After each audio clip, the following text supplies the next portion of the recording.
Hello welcome to Politicos. This is Narasimha. ఆడవాళ్ళు అంతరిక్షంలోకి వెళ్ళి విజయాలు సాధిస్తుంటే ఇక్కడ భారతదేశంలో ఉన్నటువంటి స్త్రీలు రిజర్వేషన్ల కోసం కొట్లాడాల్సిన పరిస్థితులు వస్తున్న నేపథ్యంలో అసలు ఈరోజు బీజేపీ ఆఫీసును ముట్టడించడం కోసం కాంగ్రెస్ కార్యవర్గ సభ్యులు మహిళా అధ్యక్షురాలు సునీతారావు గారు మనతో పాటు ఉన్నారు. అసలు వీరు బీజేపీ ఆఫీస్ ముట్టడి కోసం ప్రయత్నిస్తున్న నేపథ్యంలో వారితో చర్చించి మాట్లాడేటువంటి ప్రయత్నం చేద్దాం. అక్క నమస్తే. అక్క నమస్తే. ఈరోజు మోడీ దిష్టి బొమ్మను కూడా దగ్గం చేసి ముట్టడికి ప్రయత్నం చేస్తారు. ఏంటి అసలు ప్రధానంగా ఈ డిమాండ్ ఏంటి? అసలు ఎందుకు ఇది కార్యాచరణ? ప్రయత్నం చేసుడు కాదు తమ్ముడు, వీళ్ళని ఏం చేసినా తప్పులేదు. ఎందుకంటే ప్రతి దగ్గర దేశంలో అంత ప్రతి మహిళ 33% రిజర్వేషన్ కోసం చాలా ఆశగా ఎదురు చూసాం. మోదీ గారు ఏదో పెద్దగా చేసేస్తారని చెప్పేసి చాలా ఆశపడ్డాం. కానీ మొత్తానికి మా చెవులో కమలం పువ్వు పెడతారని మాత్రం నేను అనుకోలేదు. ఎందుకంటే మా రాజ్యసభలో సోనియా గాంధీ గారు ఇంప్లిమెంట్ చేసినప్పుడు వారిని పక్కకు పెట్టాలనే ఉద్దేశంతో కుట్రపూరిత రాజకీయం చేసి ఈరోజు వాళ్ళు బిల్లు ఇంప్లిమెంట్ చేసి ఈరోజు ఎక్కడ కూడా ఇంప్లిమెంట్ చేయాలని చెప్పి కోరుకున్నాం. బిల్లు పెట్టడం ఎందుకు ఆగమేఘాల మీద, మా చెవులో కమలం పువ్వు పెట్టాలి ఎందుకు అని చెప్పి మేము అడుగుతున్నాం. ఎందుకంటే మీకు నిజంగా కూడా మహిళలపైన చిత్తశుద్ధి ఉంటే లైంగిక వేధింపులు జరుగుతున్నాయి, చేస్తుంది ఎవరు? బీజేపీ ఎమ్మెల్యేలు, ఎంపీలు, వాళ్ళ కార్యకర్తలు, వాళ్ళపైన ఎఫ్ఐఆర్లు కూడా అవుతలేవు.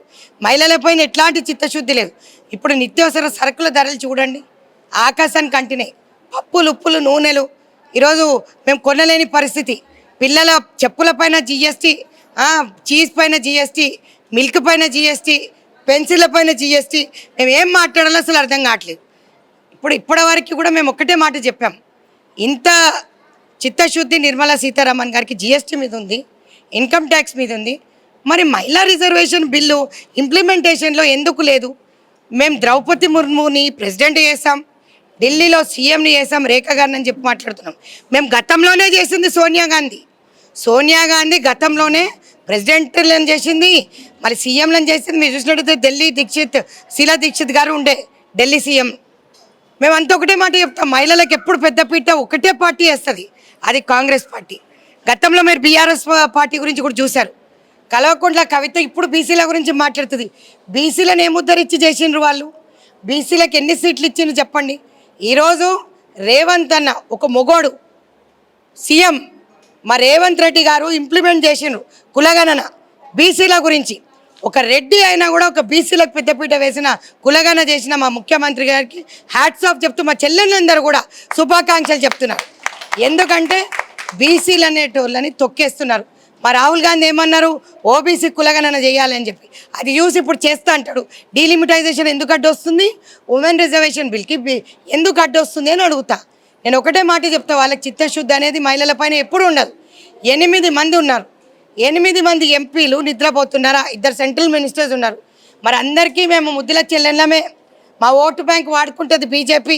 ఎంతసేపు మద్దతుతో రాజకీయాలు చేస్తారు తప్పిస్తే మరి చెల్లెళ్ళకి పెద్దపీట వేయాలి, మహిళలకు పెద్దపీట వేయాలి అని ఎందుకు అన్నారు అని అంటున్నాం. ఈరోజు బిల్లు పెట్టి మా చెవులో కమలం పువ్వు పెట్టినందుకు మేము మోదీ దిష్టి బొమ్మ దగ్ధం చేస్తాం. అక్క దీని గురించి మాట్లాడు, ఏదైతే సెంట్రల్లో 2 కేంద్ర మంత్రులుగా ఉన్నారు వారిలో కూడా బండి సంజయ్ మాట్లాడుతూ ఇటు ఓబీసీ బిల్లుకు సంబంధించి కూడా ఏదైతే 42 రిజర్వేషన్ బీసీ రిజర్వేషన్ గురించి కూడా ఎట్లా మేము ముందుకు తీసుకెళ్తాం, పార్లమెంట్లోకి అసలు తొక్కనివ్వం కూడా బహిరంగంగా వ్యాఖ్యలు చేస్తున్న నేపథ్యంలో మరి 33% రిజర్వేషన్ ముందుకెళ్తుందని మీరు ఆశిస్తున్నారా? వాళ్ళతో కాదు తమ్ముడు, డీలిమిటైజేషన్ అంటారు, ఇంకోటి అంటారు. బండి సంజయ్ అన్న అది కాని పనే మీతోటి. కానీ ఒక రెడ్డి అయినా సరే మా ముఖ్యమంత్రి మాకు పెద్దపీట వేసిండు. మీ ప్రధానమంత్రికి సూటు బూటు మీద ఉన్న శ్రద్ధ మహిళల మీద లేదు. ఏ ప్రధానమంత్రి చేయనంత అప్పు ఈ ప్రధానమంత్రి వేసిండు. ఎన్ని ప్రధానమంత్రులు ఉన్నారో చాట్లు తీసి చూస్తే అందరికన్నా ఎక్కువ ఈ ప్రధానమంత్రి సూటు బూటు అనే ఫ్యాషన్ డిజైనింగ్కి చేసుకున్న డబ్బులు మా మహిళా సంక్షేమం కోసం పెడితే చాలా బాగుంటుందని నేను కోరుకుంటాను. అంటే సబ్కా సాత్ సబ్కా వికాస్ అనే నినాదంతో బీజేపీ ముందుకు పోతుంది. ఏమంటారు దీన్ని? అదంతా ఓవరాల్ డెవలప్మెంట్ లేదంటారా? బండి సంజయ్ అన్ననే అడుగుదాం. బేటీ బచావో బేటీ పడావో. సో మీ ఎంపీలు ఎమ్మెల్యేలు చేస్తున్న ఘనకార్యాలు కనిపిస్తలేవన్నా మీ కార్యకర్తలే. మరి ఏం బచావు? ఎవరిని బచావు? మీ ఎంపీలను బచావు, మీ ఎమ్మెల్యేలను బచావు, మీ కార్యకర్తలను బచావు. మా మానం పోయినా కూడా మీరు వాళ్ళనే బచావు అంటున్నారు. మేము మిమ్మల్ని ఎట్లా నమ్మాలన్నా మీరు చెప్పండి. ఒక్కరికన్నా కూడా కన్విక్షన్ అయిందా? ఏ కోర్టులో కన్విక్షన్ అయిందా? ప్రతి ఒక్కరికి కూడా అక్కడనే మూసేసి ఈరోజు యూపీలో చూడండి, మీరు చూసినట్టయితే రోజు ఎన్సీఆర్బి క్రైమ్ రికార్డ్స్ చూడండి. మీరు ఏ విధంగా మీరు చూసినట్టయితే క్రైమ్ రేట్ పెరుగుతుందో చూడండి. బీజేపీ పాలిత రాష్ట్రాలలో 10 ఏళ్ళు ఉద్ధరించి 20 ఫామ్ హౌస్లో వండుకున్నాడు. 10 ఏళ్ళు ఉద్ధరించి ఆయన అప్పులు తెచ్చి మాకు కుప్ప పెట్టినాడు. అదంతా ఎవరు నెత్తి మీద రుద్దుతున్నారు? 51% ఉన్న మహిళల మీద రుద్దుతున్నారు. ఎందుకు రుద్దుతున్నారు? జిఎస్టీ పేరు మీద రుద్దుతారు, ఇన్కమ్ ట్యాక్స్ పేరు మీద రుద్దుతారు. ప్రతి దానిపైన నిత్యావసర సరుకులన్నీ ఈరోజు మొత్తం పెంచి ఈరోజు మా మీద రుద్దడం ఎంతవరకు కరెక్టు? ఈరోజు ఇంప్లిమెంటేషన్ చేయకుండా మాకు రాజకీయాలలో చోటు వస్తుంది, మేము ఈరోజు పార్లమెంట్లో కూర్చుంటాం, అసెంబ్లీలో మా వాయిస్ వినిపిస్తామని మమ్మల్ని దొక్కేస్తున్నారు. ఇది ఎంతవరకు కరెక్టు? సోనియా గాంధీ గారు, రాహుల్ గాంధీ గారు ఓబీసీకి ఎప్పుడు కూడా పెద్ద పట్ట వీళ్ళు చెప్పారు ఈరోజు, కానీ మా వాళ్ళు చెప్పారు. చెప్తే ఖచ్చితంగా చేస్తారు. ఓబీసీ సెన్సెస్ గురించి రాహుల్ గాంధీ గారు చెప్పిండ్రు, చేసిండ్రు. మరి 10 ఏళ్ళు ఏం గాడుతులు కాస్తున్నారని అడుగుతున్న బీజేపీ వాళ్ళు. మరి ఈరోజు పెద్ద పెద్ద డిబేట్లలో మాట్లాడతారు. ఏది చేసిండ్రు? ఈరోజు యువ వికాస్ అని యువతులకు పెద్దపీట వేస్తున్నారు. ఏం చేసిండు తెలంగాణలో? నేను ముఖ్యమంత్రి వారికి నేను ఒకటే మాట చెప్పిన, ఇవన్నీ కూడా 1000 కోట్లు ఎత్తుకొని వెళ్ళిపోయిన వాళ్ళందరినీ పిండి వసూలు చేసి మా మహిళలందరికీ కూడా అన్ని ఫ్రీ పథకాలు ఇవ్వాలి. వాళ్ళ జోబులో ఉన్న డబ్బులన్నీ వసూలు చేయాలని చెప్పి బీఆర్ఎస్ వాళ్ళు దోసుకున్న డబ్బులన్నీ కూడా వాళ్ళపైన కేసులు పెట్టి వసూలు చేయాలని చెప్పి మేము డిమాండ్ చేస్తున్నాం మహిళా కాంగ్రెస్ తరఫున. ఎందుకు డిమాండ్ చేస్తున్నాం? గతంలో 10 ఏళ్ళు ఉన్నారు, ఒక్కరికంటే ఒకరికి రేషన్ కార్డు రాలే. ఈరోజు మా గురించి మాట్లాడే నైతిక అర్హత వాళ్ళకు లేదు. కల్వకుంట్ల కవిత బీసీల గురించి మాట్లాడుతుందా? ఏమి వేసినావు తల్లి? ఉద్దారకం లిక్కర్ స్కామ్ చేసి లిక్కర్ రాణిగా పేరు పొందినావు. మీ ఆస్తులు ఏముండే మీరు రాకన్నా ముందు? ఇప్పుడు ఏముండే? మిగిలిత బడ్జెట్ ఉన్న తెలంగాణ అప్పుల కుప్పగా మార్చిన కవితకి మేమేం సమాధానం చెప్పాలా? ఈరోజు బయటికి వచ్చి ట్విట్టర్ గూట్ల నుంచి బయటికి వచ్చి కేటీఆర్ మాట్లాడతారు. ఈ డ్రామాలు మా దగ్గర వద్దు, మేము చేసేది ఖచ్చితంగా చెప్తాం. కొంచెం లేట్ అవుతుందేమో ప్రజలకి, కానీ ఖచ్చితంగా అన్ని సంక్షేమ పథకాలు 100% ఇంప్లిమెంట్ చేస్తాడనే నమ్మకం మాకుంది. సో కేంద్రంతో మీరు పోరాటం చేస్తున్నారు ఏది రిజర్వేషన్ల విషయంలో, హక్కుల విషయంలో. కానీ రాష్ట్రంలో కవితక్క మాట్లాడుతూ మాకు ఫ్రీ పథకాలు ఎక్కడ ఇస్తున్నారు, ఎవరికి ఇస్తున్నారు అని చెప్పేసి కూడా వారు చెప్తున్నారు. ఇప్పుడు అంటే మహిళలు ఇప్పుడు ఇటు ఫ్రీ పథకాల వైపు చూడాలా, లేకపోతే హక్కుల వైపు పోరాటాలు చేయాలి? ఎట్లా తీసుకోవాలి అసలు ఈ విషయాన్ని? వాళ్ళు ఏ విధంగా? ఇప్పుడు కవిత ఏం మాట్లాడింది? ఆ దోసుకున్న 100 కోట్లు తీసుకుపోయి లిక్కర్ స్కామ్లో పెట్టింది.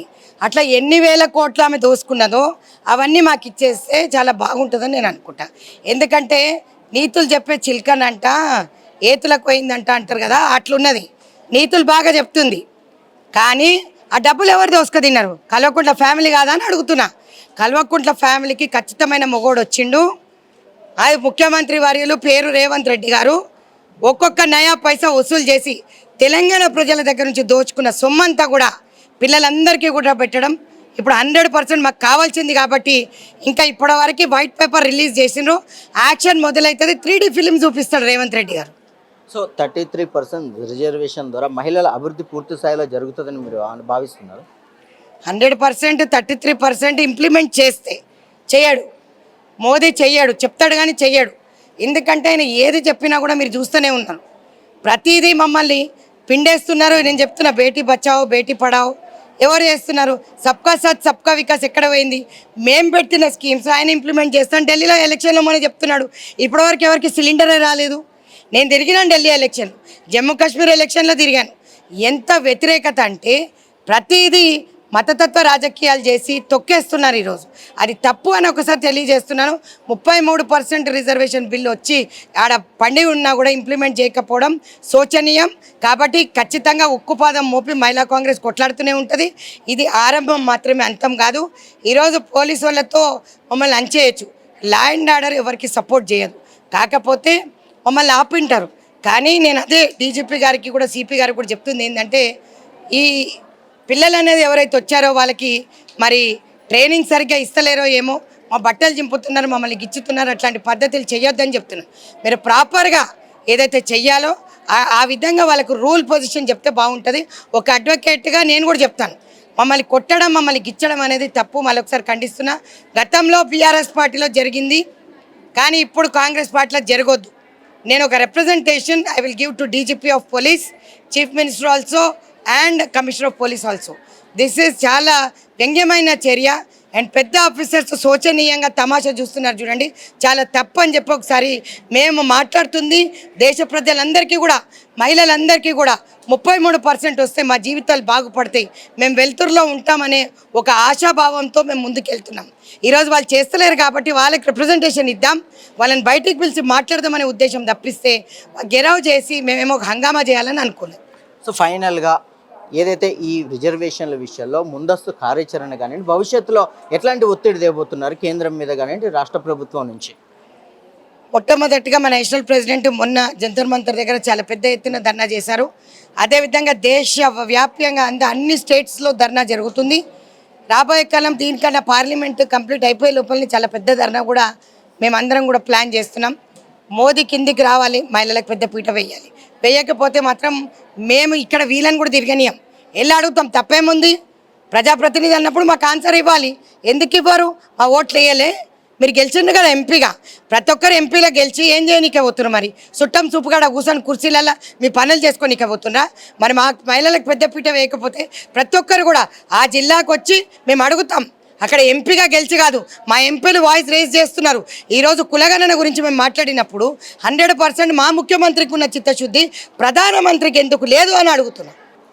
సో చూసారు కదా, ఏదైతే రిజర్వేషన్ల విషయంలో ఖచ్చితంగా మహిళలందరికీ కూడా కేంద్రం రిజర్వేషన్లు ప్రకటించాలి, మహిళల అభివృద్ధి కోసం పాటుపడాలని చెప్పేసి కూడా వారు కోరుకుంటున్న నేపథ్యంలో లేదు, ఖచ్చితంగా ఈ ఇంకా కేంద్రం మీద ఒత్తిడి చేస్తాం, ఖచ్చితంగా భవిష్యత్తులో కూడా ఇట్లాంటి ఉద్యమాలు ఉధృతి పెంచుతామని చెప్పేసి కూడా వారు చెప్తున్నారు. సో వారు కోరుకున్నట్టుగానే మహిళలందరికీ కూడా హక్కుగా 33% రిజర్వేషన్ కల్పించాలని పొలిటికోస్ టీం కూడా కోరుకుంటుంది.